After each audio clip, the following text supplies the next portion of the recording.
فرش التراب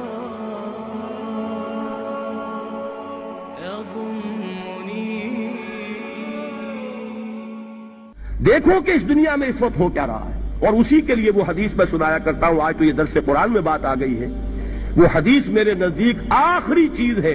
اس کے بعد بھی اگر آنکھ نہیں کھلتی کسی انسان کی تو میں نہیں سمجھتا کہ وہ اپنے گرد اس نے جو یہ فلا تزکوا انفسکم، اس نے جو اپنے گرد تزکیہ نفس کا ایک مصنوعی حالہ بنا لیا ہے، کبھی بھی وہ اس حالے سے نکل سکے گا اگر اس حدیث سے بھی آنکھ نہ کھلی. اور وہ حدیث کیا ہے؟ مولانا اشرف علی تھانوی نے اس کو اپنے جو خطبات جمعہ ہیں ان میں نقل کیا ہے. بیہقی کی روایت ہے. اوحى اللہ عز وجل الى جبرائیل علیہ الصلوۃ والسلام ان اقلب مدینۃ کذا وکذا باہلھا. اللہ نے حکم دیا حضرت جبرائیل کو فلاں فلاں بستیوں کو الٹ دو اس کے رہنے والوں سمیت. قال فقال، حضور نے فرمایا، اس پر حضرت جبرائیل نے عرض کیا بارگاہ خداوندی میں، ان فیہا عبدک فلانا لم یعصک طرفۃ عین. پروردگار اس بستی کو الٹ دوں، اس میں تو تیرا فلاں بندہ بھی ہے جس نے کبھی پلک جھپکنے جتنی دیر بھی معصیت میں بسر نہیں کی. اب آپ اندازہ کیجئے، یہ جو ہے نا اپنے آپ کو رگڑنا اور مانجنا اور پوری زندگی رگڑنے میں اور مانجنے میں لگا دینا. ہم بعض بزرگوں کے تذکرے میں سنتے ہیں اتنے اللہ والے تھے کہ ان کا گھوڑا بھی کوئی مشکوک دانہ نہیں کھاتا تھا، اور وہ خود جو ہے وہ انگریز کی عدالت میں بیٹھے ہوئے اور انگریز کی نوکری کر رہے تھے. یہ ہے وہ میکروسکوپک اور مائکروسکوپک کا عدم توازن.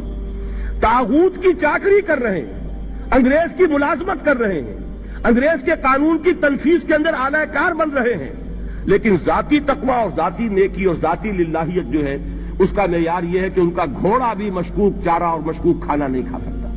یہ ہے وہ عدم توازن. اس کو نوٹ کیجئے گا، جس کو کہ اس حدیث میں محمد رسول اللہ صلی اللہ علیہ وسلم نے واضح کر دیا کہ حضرت جبرائیل عرض کرتے ہیں کہ اللہ فلاں بستی کو الٹ دوں، اس میں تو تیرا فلاں بندہ بھی ہے جس نے پلک جھپکنے جتنی دیر بھی معصیت میں بسر نہیں کی. ذاتی نیکی کا اب اس سے اونچا کوئی مقام کوئی شخص مجھے اگر بتا سکے تو میں اس کا مرید ہو جاؤں گا. اس سے اونچا کوئی مقام ہوگا کہ آنکھ جھپکنے جتنی دیر بھی کسی نے معصیت میں بسر نہیں کی. ذاتی نیکی کی معراج.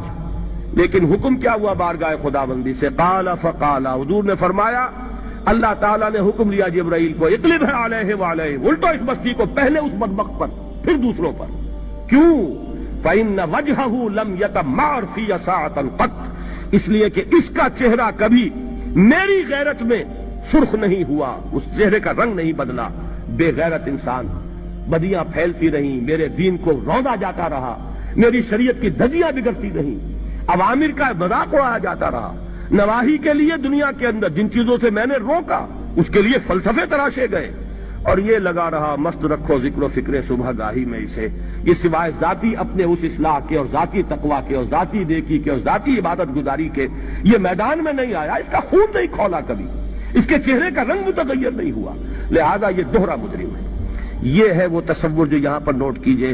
ہاں، اس کے یہ معنی بھی نہیں ہے کہ نماز بھی نہیں پڑھ رہے، روزہ بھی نہیں رکھ رہے، اقامت دین کے کارکن ہیں، فرض نماز آ گئی ہے وہ چلی جا رہی ہے، جماعت کا کوئی اہتمام نہیں ہے. اب یہ دو انتہائیں ہیں.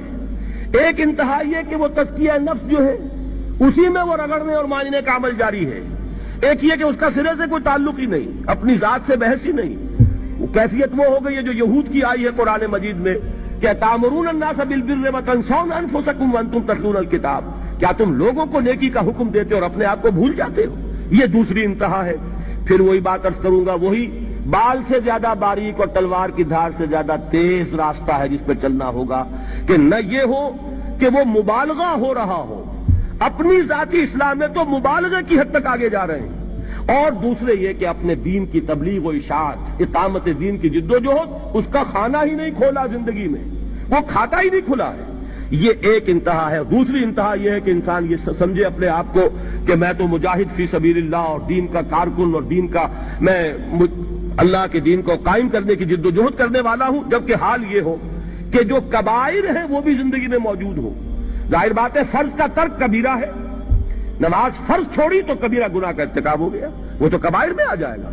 فرائض کا ترک کر دینا کبیرہ گناہ شمار ہوگا.